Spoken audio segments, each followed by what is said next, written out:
नमः। शिव शिव शंभु शंकरा, हर हर हर महादेवरा। जय जय शंभु शंकरा, हर हर हर महादेवरा। जय जय शंभु शंकरा, हर हर हर महादेवरा। शिव शिव शंभु शंकरा, हर हर हर महादेवरा। हर हर हर महादेवरा, हर हर हर महादेवरा, हर हर हर महादेवरा, हर हर हर महादेवरा। जय जय शंभु शंकरा, हर हर हर महादेवरा। जय जय शंभु शंकरा, हर हर हर महादेवरा। शिव शिव शंभु शंकरा, हर हर हर महादेवरा। ओम नमः शिवाय, ओम नमः शिवाय, ओम नमः शिवाय, ओम नमः शिवाय, ओम नमः शिवाय, ओम नमः शिवाय। शिव शिव शंभु शंकरा, हर हर हर महादेवरा। जय जय शंभु शंकरा, हर हर हर महादेवरा।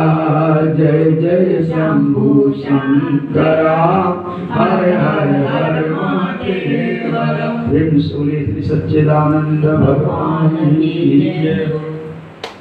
आइए इधर बुला लिया हमारे का शादी के लिए काम हो सकते हैं दुनिया जल मारते पाप से सारे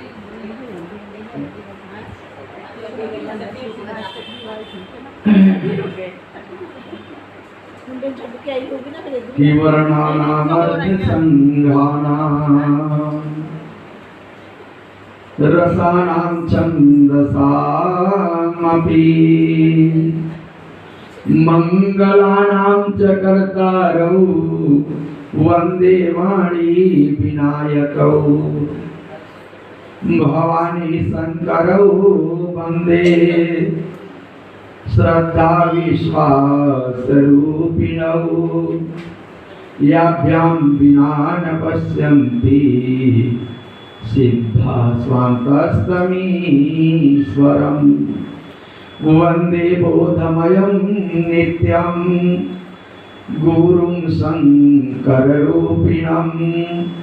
याभ्यां विना न पश्यन्ति नियमाश्रितो हि वक्रोऽपि चन्द्रः सर्वत्र वन्द्यते।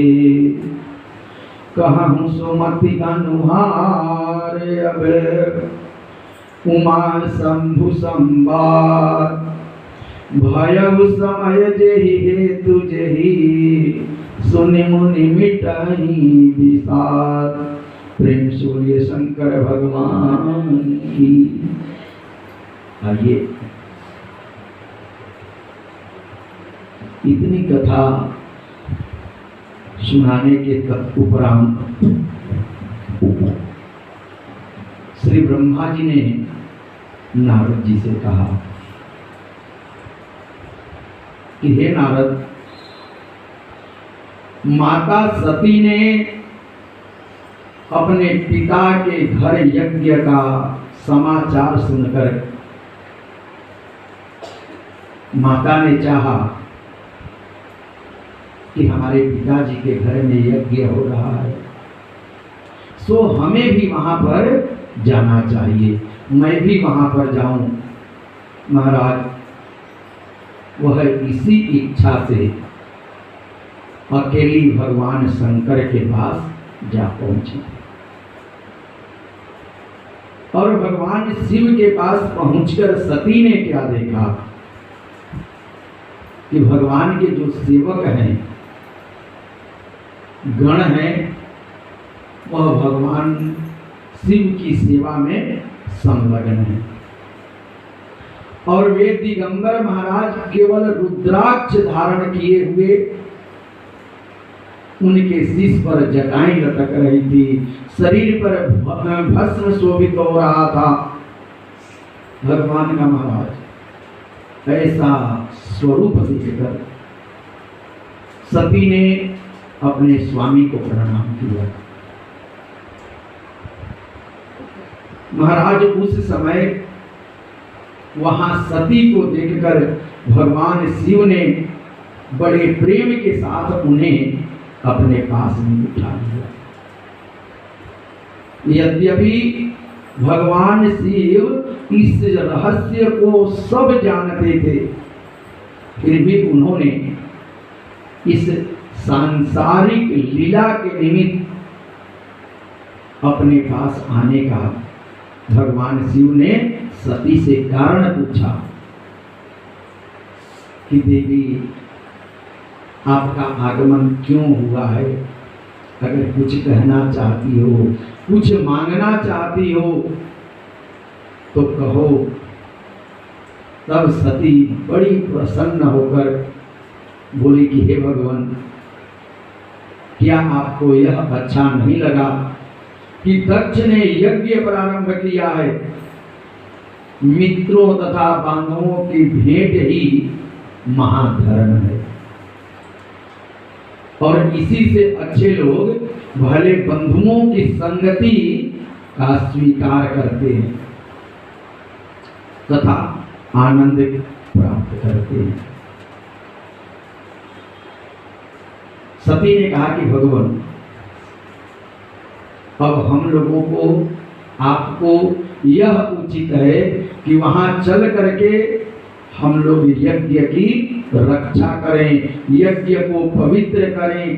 कारण कि मेरे पिता के यज्ञ में ब्रह्मा विष्णु आदि सभी देवता पहुंच चुके हैं, परंतु भगवान आप वहां नहीं गए। शायद यह यज्ञ आपको अच्छा मालूम नहीं हुआ। आप वहां न जाने का कारण मुझे से विस्तार पूर्वक कहिए कि आप क्यों नहीं गए। कारण कि मैं आपकी दासी हूं और मेरी हार्दिक इच्छा है कि मैं अपने पिता के घर जाऊं, इसलिए आप मुझे अपने साथ लेकर के वहां पर चलिए। महाराज जब इस प्रकार से माता सती ने कहा तो भगवान ने सती के वचन को सुन करके मुस्कुराते हुए कहने लगे कि हे देवी, हे सती,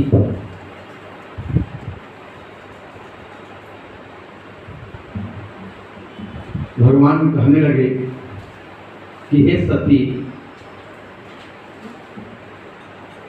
तुम्हारे पिता दक्ष ने मुझे इस यज्ञ में अभी तक कोई निमंत्रण नहीं दिया है। उन्होंने सभी को निमंत्रण दिया, लेकिन हमें अभी तक निमंत्रण भी नहीं भेजा है। तथा यही नहीं, तुम्हारे पिता ने मेरे से ईर्ष्यावश द्वेष के कारण मेरा उन्होंने अनादर किया है।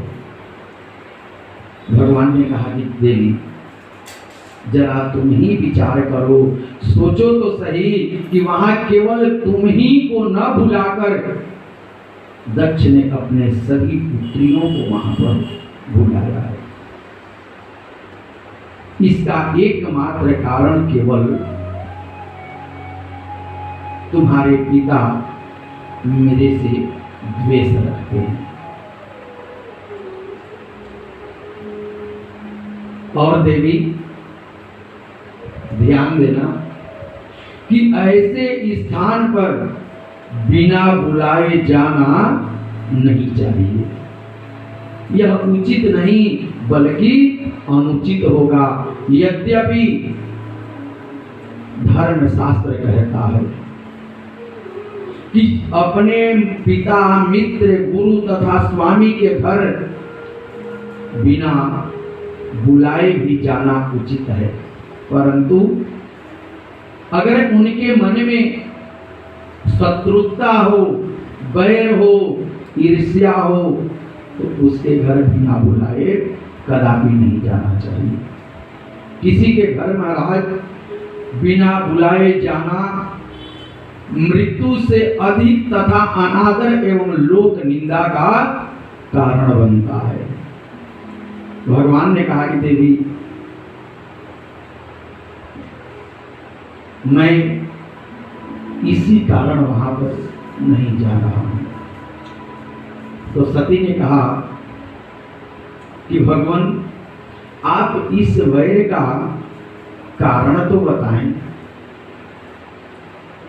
क्या कारण है कि हमारे पिता ने आपसे इस प्रकार से द्वेष किया है। भगवान शिव ने महाराज पीछे की सारा वृतांत कर सुनाए। भगवान ने बताया और भगवान ने कहा कि इसलिए उचित है कि तुम भी दक्ष के यज्ञ में न जाओ, नहीं तो तुमको बड़ा कष्ट उठाना पड़ेगा। शिव ने सती को अनेक प्रकार से महाराज समझाया, परंतु सती को यह बात उचित नहीं लगा, अच्छा नहीं लगा। वह दक्ष पर अति अप्रसन्न एवं कुपित होकर के कहने लगी कि हे भगवान, आप तीनों लोगों को आनंद प्रदान करने वाले हैं, सभी देवता आपका स्मरण करते हैं, आप यज्ञ कर्म तथा यज्ञ के फल हैं और आपकी ही दृष्टि मात्र से तीनों लोक तृप्त होता है, आनंदमय होता है। आपसे यज्ञ पूर्ण तथा पवित्र होता है और मूर्ख दक्ष ने आपको अपने यज्ञ में न बुलाकर बहुत बड़ा अनर्थ किया है तथा मुझे चिंता है कि मेरे पिता का यज्ञ किस प्रकार से पूर्ण होगा।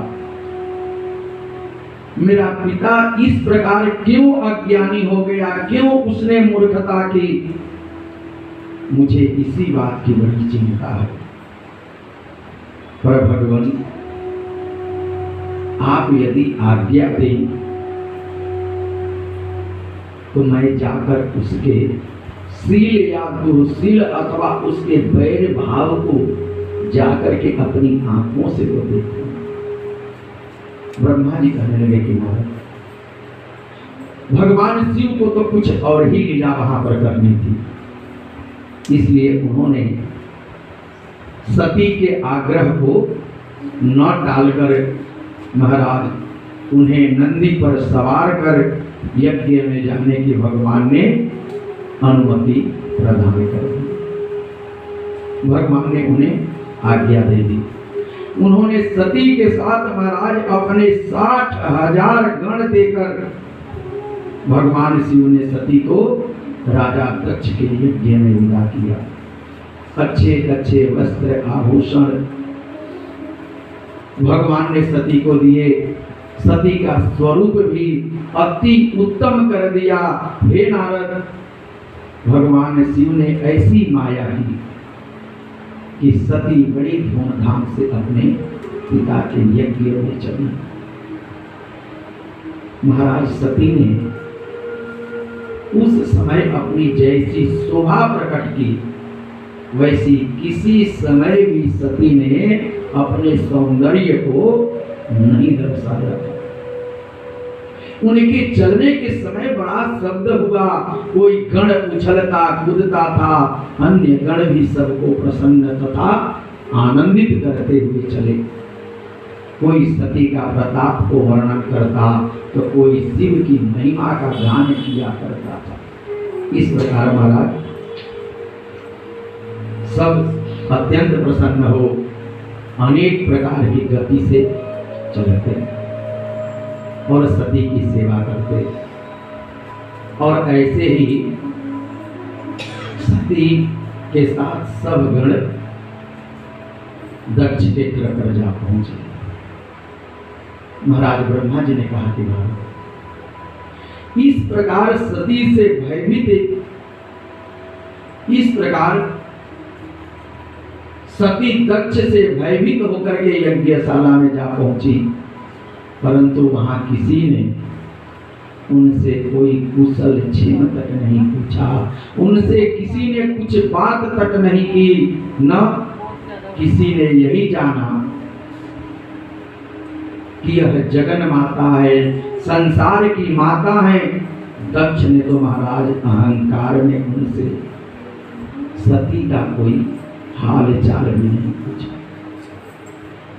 यह देखकर महाराज सती की बहनों ने, जो वहां पर उपस्थित थी, हंस करके सती की निंदा की। सती ने यज्ञ में सभी देवताओं का स्थान देखा, परंतु वहां पर भगवान शिव का कोई भी स्थान नहीं। तब वह मन में अत्यंत क्रोधित हुई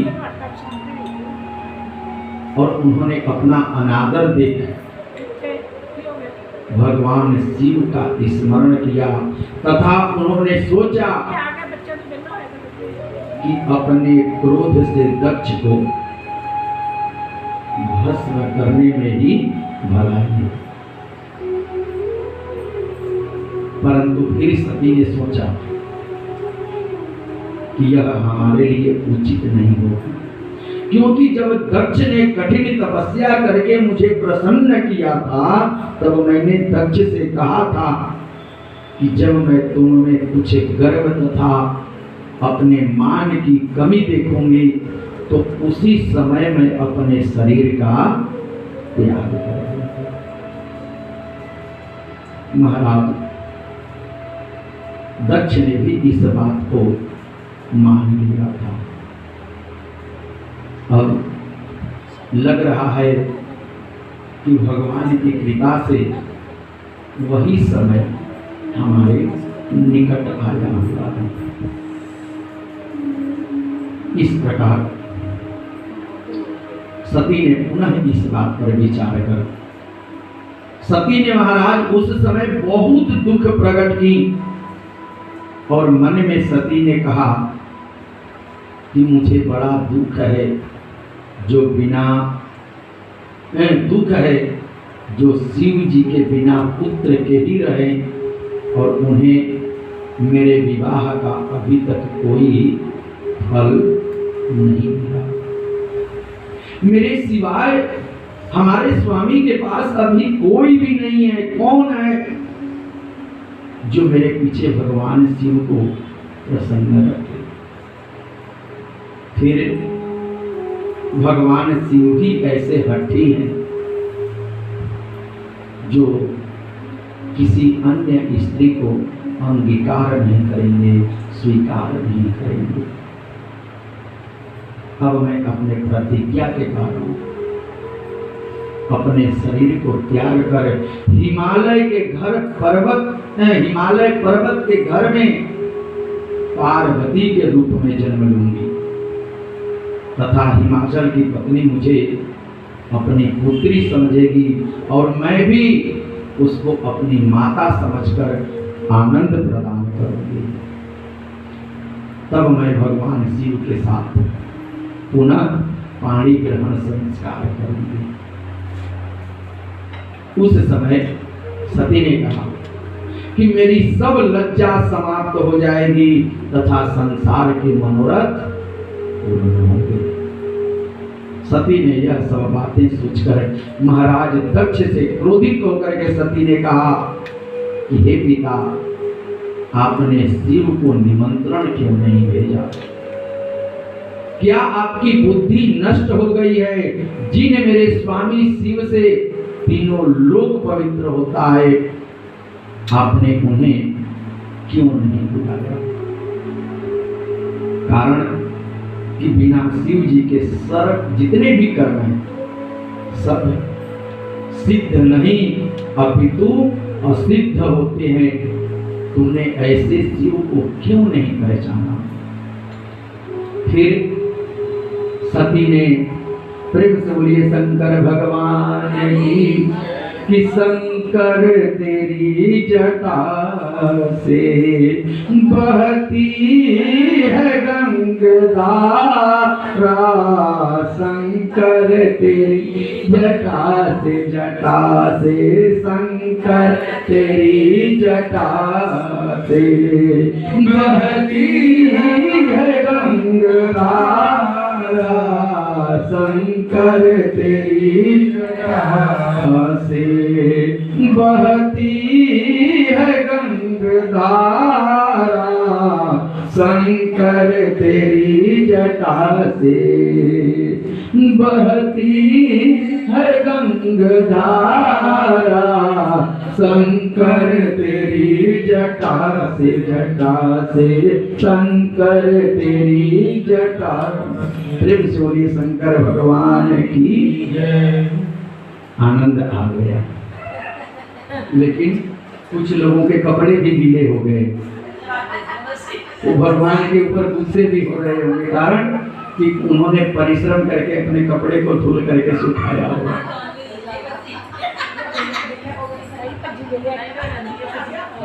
ए बाबू लो, नीचे बुला रहा है।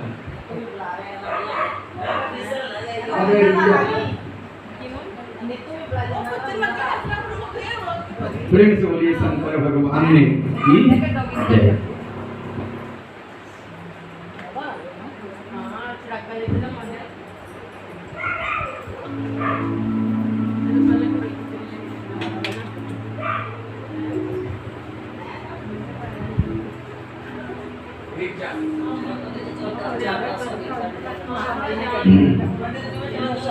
महाराज सती ने बहुत प्रकार से अपने पिता को धिक्कारा, बहुत प्रकार से सती ने अपने पिता को लज्जित किया। फिर वे सनक आदि ब्रह्मा तथा भगवान नारायण से कहने लगी कि आप लोग इस सभा में बिना शिव के क्यों उपस्थित हुए, क्यों आए, इस प्रकार से बोली। और उन्होंने सबसे ऐसी बात कही तथा भगवान शिव का वर्णन कर एक एक को अलग अलग माता सती ने लज्जित किया। उन्होंने भगवान नारायण से कहा कि नारायण, क्या आप शिव को नहीं जानते जिन्हें वेद पुराण एवं निर्गुण कह करके बखानते हैं? अरे मैंने आपको अनेक बार समझाया, परंतु फिर भी आप अपने धर्म मार्ग को नहीं पहचान सके, बल्कि आपने धर्म के मार्ग को भ्रष्ट किया है। सती कहने लगी ब्रह्मा जी से कि हे ब्राह्मण, आप भी बुद्धिमान कहे जाते हो, पर आप बिल्कुल बुद्धिहीन हो गए। क्या आप भगवान शिव के अपार बल को नहीं जानते? यद्यपि भगवान शिव ने आपसे अनेक बार कहा है, फिर भी आप बुद्धिहीन बने रहे। आपके 5 मुख थे, आपने शिव की निंदा की, इसलिए आपके 4 मुख शेष रहे। हे नारायण, आप शिव के महिमा को भूल गए, जबकि उन्होंने संबर को जला दिया था। यह जानकर भी आप इस यज्ञ में क्यों सम्मिलित हुए? फिर सती ने देवताओं से कहा, ऋषियों से कहा। इतना कहकर महाराज सती ने अत्यंत क्रुद्ध होकर ब्रह्मा तथा विष्णु से इस प्रकार पुनः कहा कि हे ब्रह्मा तथा हे नारायण, दक्ष ने जो कुछ किया है उसके मूल में आप दोनों हो, क्योंकि आप दोनों शिव जी के न आने पर भी इस यज्ञ में सम्मिलित हुए। और बड़े दुख की बात है कि जिन शिव जी के द्वारा चारों वेद तथा संपूर्ण सृष्टि की उत्पत्ति हुई है, उन्हें आप लोग बिल्कुल भी पहचान नहीं सकते। यदि आप दोनों दक्ष के इस यज्ञ में नहीं आते तो दक्ष को इतना अहंकार कभी नहीं होता, और यदि यहाँ उपस्थित देवता तथा ऋषि मुनि भी नहीं आते तो दक्ष को कभी भी यह हिम्मत नहीं होती कि वे भगवान शिव से विरुद्ध कर, भगवान शिव से विरुद्ध होकर कोई भी कार्य कर सके। आप लोगों की बुद्धि वास्तव में भ्रष्ट हो गई है। जो आप लोगों ने दधीची मुनि के सभा से उठ जाना भी आप लोगों को अच्छा नहीं लगा। ब्रह्मा जी कहने लगे कि नारद, माता सती के मुख से निकले हुए इन शब्दों को सुनकर दक्ष ने अत्यंत क्रोधित होकर कहा कि अरे मतिमंद, तुम ऐसी बातें क्यों कर रही है? मेरा और तेरा पिता, हम दोनों के आपस के जो रिश्ते हैं, संबंध हैं पिता पुत्री का, वह अब समाप्त हो चुका है। यदि तेरी इच्छा है तो तू यहाँ रह, अन्यथा अपने घर को चली जा। तेरा पति जो है वह अत्यंत अमंगल है, अशुभ है, उसके नाम में केवल 2 ही अक्षर हैं। दक्ष ने कहा कि वह भूत प्रेत एवं पिशाचों के साथ रहता है, चिता की भस्म को अपने शरीर में धारण करता है, और वह हमेशा इस स्मशान में ही विराजमान रहता है, भ्रमण करता है। न तो उसके माता पिता हैं, न उसका कोई कुल है, न कोई जाति है, कुछ भी उसका नहीं।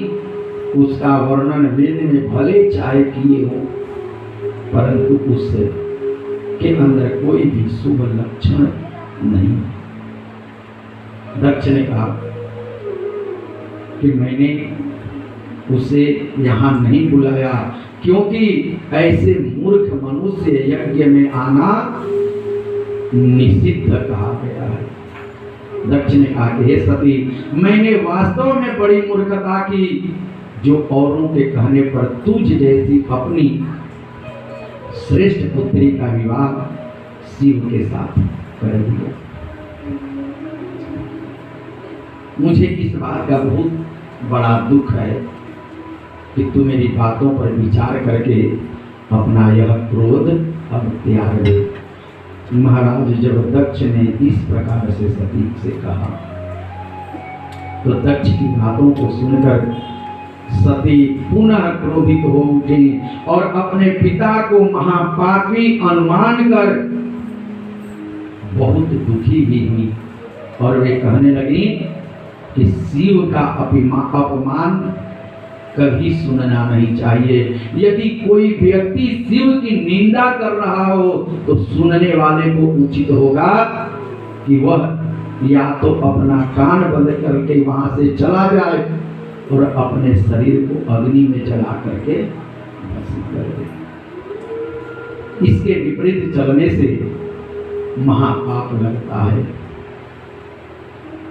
जो व्यक्ति भगवान शिव की निंदा करता है वह उस समय तक नरक में पड़ा रहता है जब तक कि इस ब्रह्मांड में सूर्य और चंद्रमा स्थित रहते हैं। यह बात वेद के कथन से भी पक्की होती है। ब्रह्मा जी ने कहा कि नारद, इस प्रकार विचार करने के उपरांत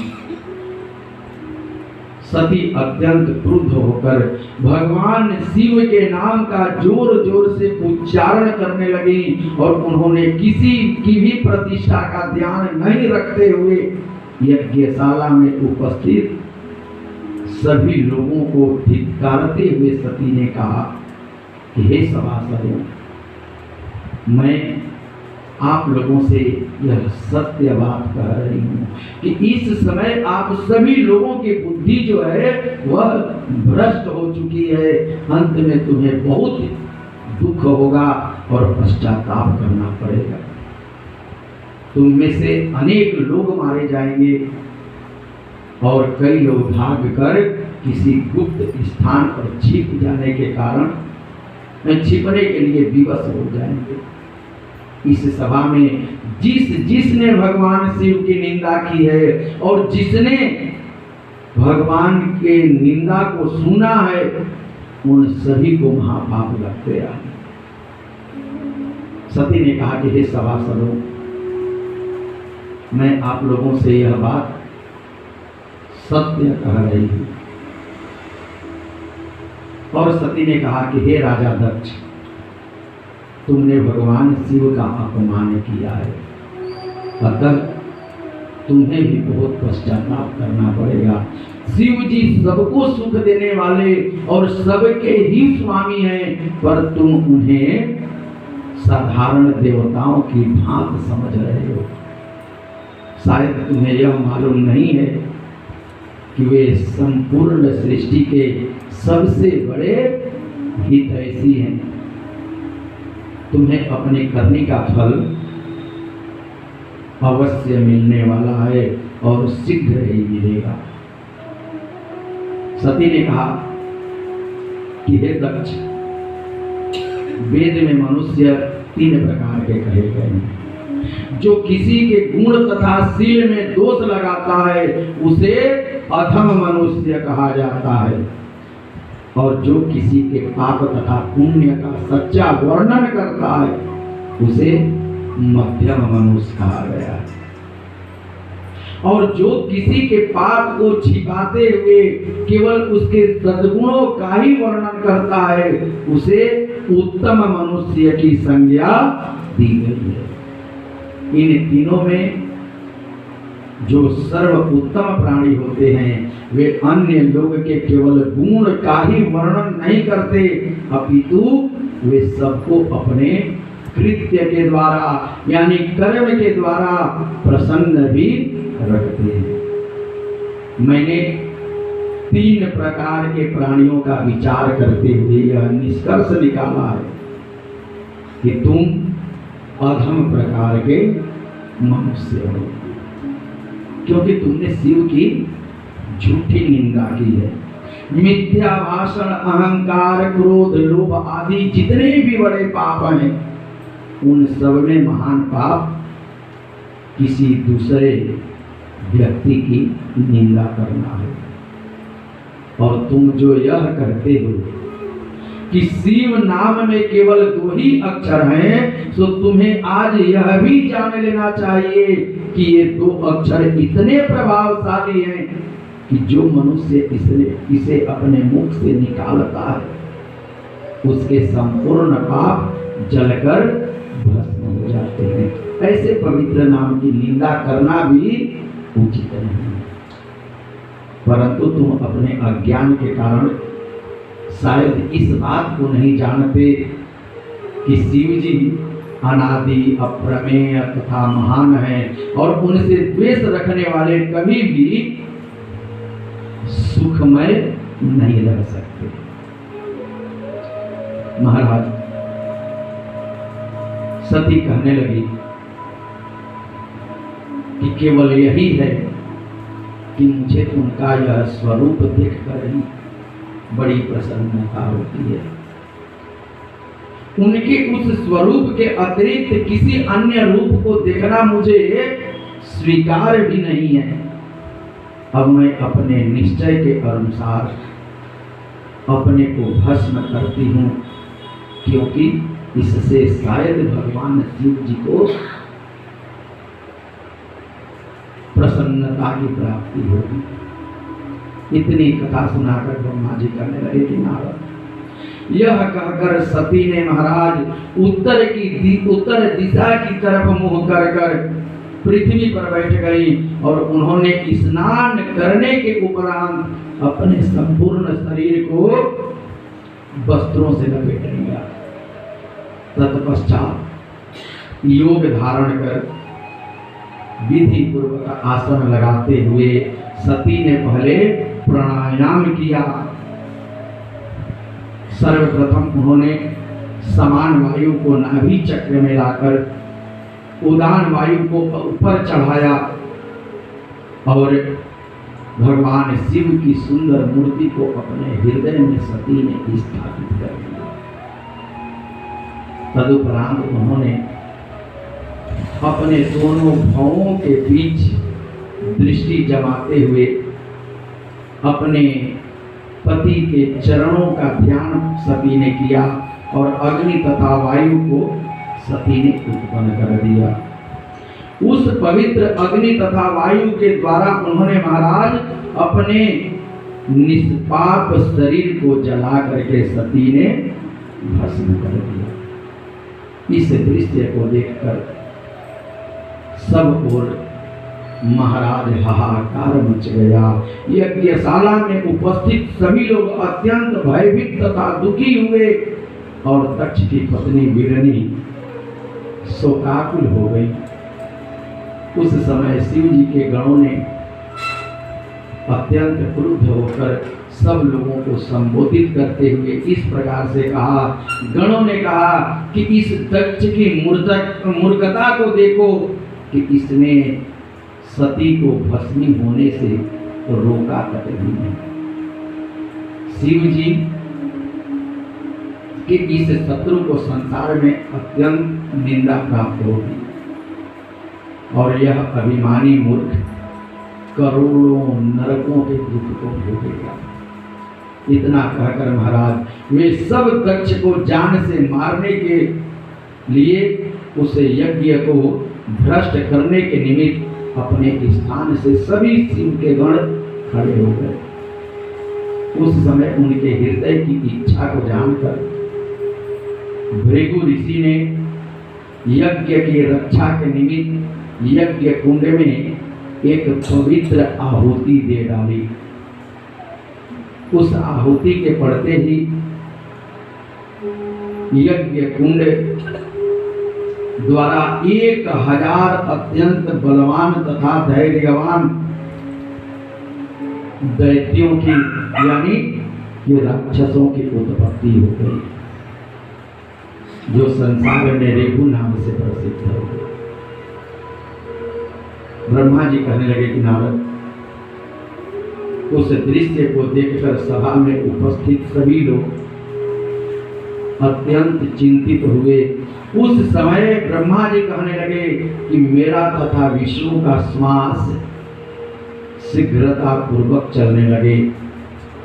पहले तो सब लोग मौन खड़े रहे, फिर कोई विष्णु की स्तुति करने लगा तथा कोई किसी अन्य की प्रार्थना करने में संलग्न हो गया। इस प्रकार संपूर्ण यज्ञशाला में दुख भर गया। प्रसन्नता और आनंद का कोई भी वहां पर शेष चिन्ह नहीं रहा।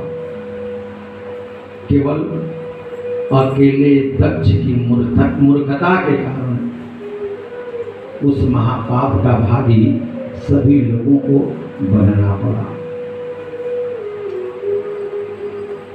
महाराज अंत तक दक्ष के जो साथी बने रहे,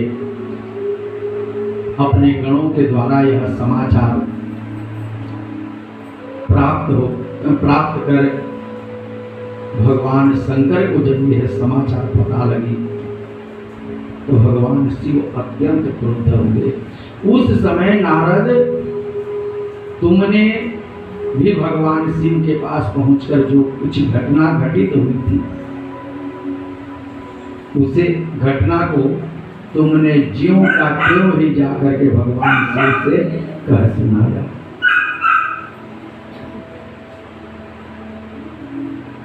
और नारद, तुमने यह भी कहा कि वेद के बताए अनुसार आपको यह अब उचित है कि आप उन महापापियों को दंड अवश्य दें। यदि आप दक्ष को दंड नहीं देंगे तो वेद की आज्ञा और धर्म का मार्ग मिथ्या हो जाएगा, झूठा हो जाएगा। देवताओं को दंड न देना भी नीति के विरुद्ध है।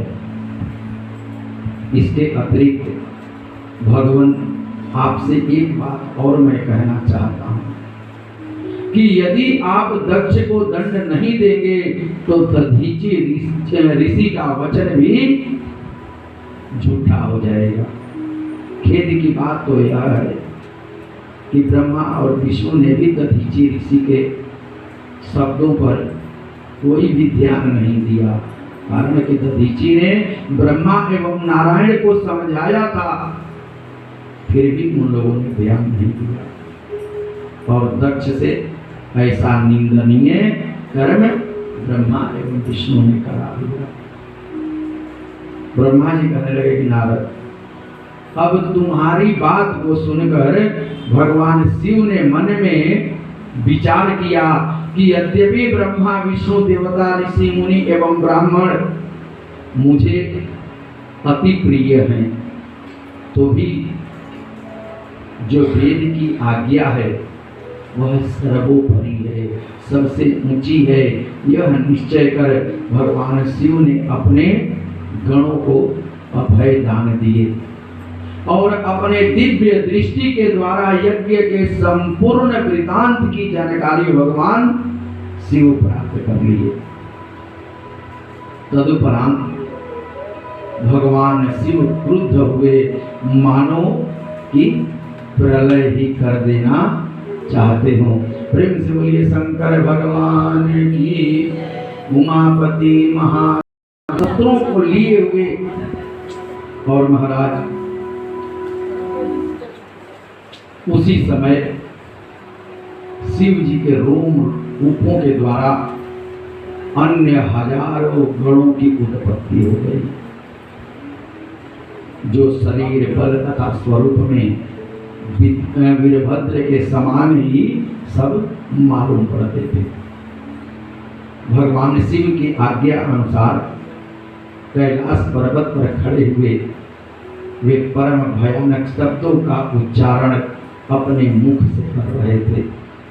अद्भुत जटा के एक टुकड़े से तो इन सेना की उत्पत्ति हुई और दूसरे टुकड़े से श्री महाकाली प्रकट हुई और उन महाकाली के साथ करोड़ों भूत प्रेत आदि भी उत्पन्न हुए और वे अनेक प्रकार से नाचने कूदने तथा लीलाएं करने लगे। उस परम क्रोधमय अवस्था में भगवान शिव के नासिका के द्वारा जो श्वास निकले उनसे 100 प्रकार तथा 13 प्रकार की सन्निपातों की उत्पत्ति हुई, जो संसार में अनेक प्रकार के उपद्रव मचाते रहते हैं। इस प्रकार पलक मारते मारते शिव गणों की महाभयानक सेना उपस्थित हो गई और ऐसा प्रतीत होता था कि वह उसी समय संपूर्ण सृष्टि को नष्ट कर डालेगी। ब्रह्मा जी कहने लगे, प्रेम से बोलिए शंकर